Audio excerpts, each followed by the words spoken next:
Breaking news right now, and no, this is not a drill.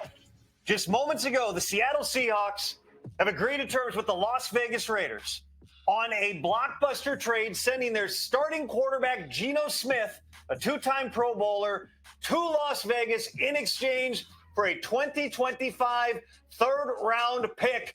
We've got this covered from all angles right now. Welcome inside with the insiders alongside Ian Rappaport and Mike Garafolo. I am Tom Pelissero.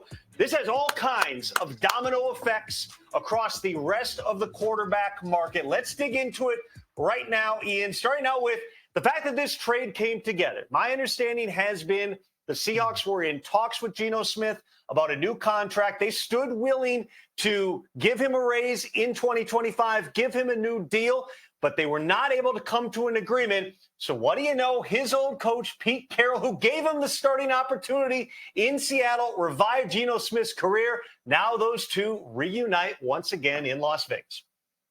That's right, a reunion. The Las Vegas Raiders have a quarterback. Geno Smith is now their quarterback. And for the Las Vegas Raiders, we'll start with their side of it, guys.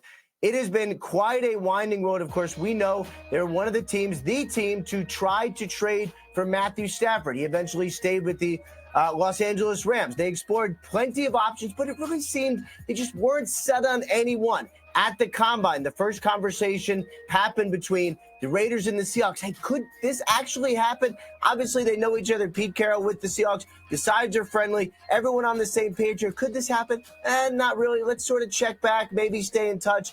Then contract talks really got nowhere with Seattle. They re-engaged yesterday, had a meeting this morning between new general manager John Spytek, Seahawks general manager John Snyder, got together on a deal. It is Geno Smith headed to the Raiders, a third-round pick going to Seattle. And, Mike, Seattle now needs a quarterback. Lucky for them, it's before free agency. Every option is available. Besides the quarterbacks are already spoken for, I wouldn't be surprised if they target Sam Darnold, among others. Yeah, Sam Darnold, a possibility. Clint Kubiak up there. His quarterback last year was Derek Carr. We're still waiting to see what's going to happen in New Orleans with that situation. I know the Saints said they want him back, but they've got to come to some kind of financial agreement there. Yes, the contract negotiations with Geno Smith. Go back to last year when we reported that there were conversations, or Geno Smith tried to have conversations about a contract last year, and the Seahawks said, no, not with 2 years left on your deal. He confirmed it to the media. Did not seem very happy at the time that he didn't get an extension. So coming into this offseason, feeling like he proved it again, wanted an even bigger number this time around from the Seahawks. There was a gulf between the sides from our understanding here with regard to the financials on this one. So in the end, the Seahawks say, well, if we're going to go and spend the money, let's get a pick back in return. So they're getting a third-round pick back in return. And, yeah, the Raiders had an extra third-round pick because of that Davante Adams trade when they traded Davante to the Jets in the middle of last season. So that gave them the flexibility, this new regime, to still have a third-round pick after making this trade with the Seattle Seahawks. So Pete Carrol gets his reunion with Geno Smith. We know he thinks highly of him. And we know that there are two. There's one of them, DK Metcalf, the other one being Tyler Lockett, two wide receivers that Geno Smith threw to in Seattle while Pete Carrol was the coach. I'd say pretty sure at least one of them is going to land in Vegas. Tyler Lockett being the other one. He is a free agent. We'll see. Maybe even both. Maybe a reunion of all three of them with their head coach, Pete Carrol. We'll see. So, again, this is going to set off a lot of different dominoes here, but let's focus in first on the two teams involved. I'll start out with Seattle. You were asking yourself probably right now, what exactly is the Seahawks plan after going 10-7, the only double-digit win team that missed the playoffs last season? They have DK Metcalf, who is in the middle right now of a trade request, and they are exploring trades for DK Metcalf. They released Tyler Lockett, and now they're trading their quarterback, Geno Smith, to Las Vegas for a 2025 third-round draft pick. Well, starting out with Geno here, again, they were willing to give him a raise over the roughly $27 million that he was due in 2025. They offered him that. They had conversations, but they had one conversation yesterday in which it became apparent, from my understanding, that Geno Smith was not happy with the state of things. He felt like he should be making a lot more money, and that opened the door to potentially then saying, okay, much like Matthew Stafford a few weeks ago, go out and see what else is out there for Geno Smith? Yeah. They have not yet done a new deal in Las Vegas with Geno. You would anticipate that that is something that's coming. But for Seattle, not only, Ian, do they now have the flexibility to go out and sign another quarterback, they may well be able to sign another quarterback for the same amount or less than they stood willing to pay Geno Smith in 2025, while also picking up a third-round draft pick that's going to help them build this thing the way that Mike McDonald envisions it looking as he heads into his second year. Yeah, and my understanding is Seattle did make a good faith offer to Geno Smith.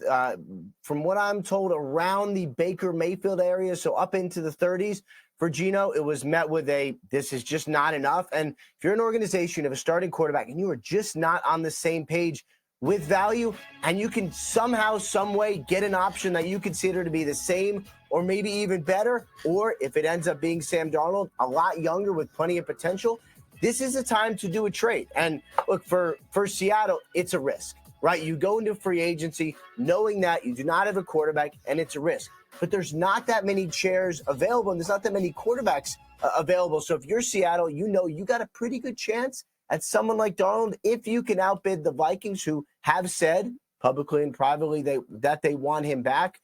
This is an interesting situation for Seattle, but John Schneider, the general manager, one of the best to do it in the NFL, for sure has a plan for how to make this happen. Yeah, sorry if I look like I'm getting texts from my friends saying, "What are you so confused about?" We're told which pick it is. I'm just trying to figure out if it makes sense. You guys work on that. I texted you that there. Geno Smith, yeah, please. What are you looking at me for? Yeah, Look down. yeah. Start figuring it out. I'm on it. You talk. We're working here. Yes. With Geno Smith here, the quote from him after that game, they wrote me off, but I didn't write back. It was a great story. It was a great job by him to restart his career here after being with the Giants. I believe it was the Giants previously before him.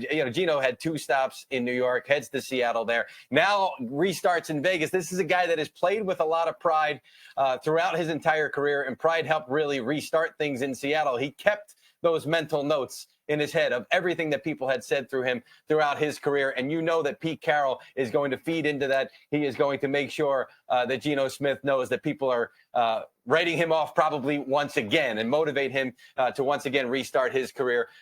They're working on getting more targets there. We talked about the possibility of adding some wide receivers, but having Brock Bowers there and what we saw from him in his rookie season, not a bad start from Geno Smith right there. One thing I wanted to mention, as you look at this new Raiders regime, obviously they're getting a starting quarterback. They have wanted one. He's in his mid-30s. We'll see how long this ends up lasting. But to me, Pete Carroll is trying to set the culture here. Geno Smith has been in it. He is a leader. He is a guy that the other guys in the locker room consider to be one of those dudes, right? He can go a long way in helping Max Crosby, who, by the way, just tweeted LFG, which I'm not going to translate, but it means he's very excited. He can help Max Crosby kind of set this culture in Las Vegas and really be some of the translators for Pete Carroll. So important when you have a new regime and a new coach. All right, let's take a look at some of the other ramifications here. Again, the breaking news tonight, it is Geno Smith traded from the Seattle Seahawks to the Las Vegas Raiders in exchange for a 2025 third-round draft pick.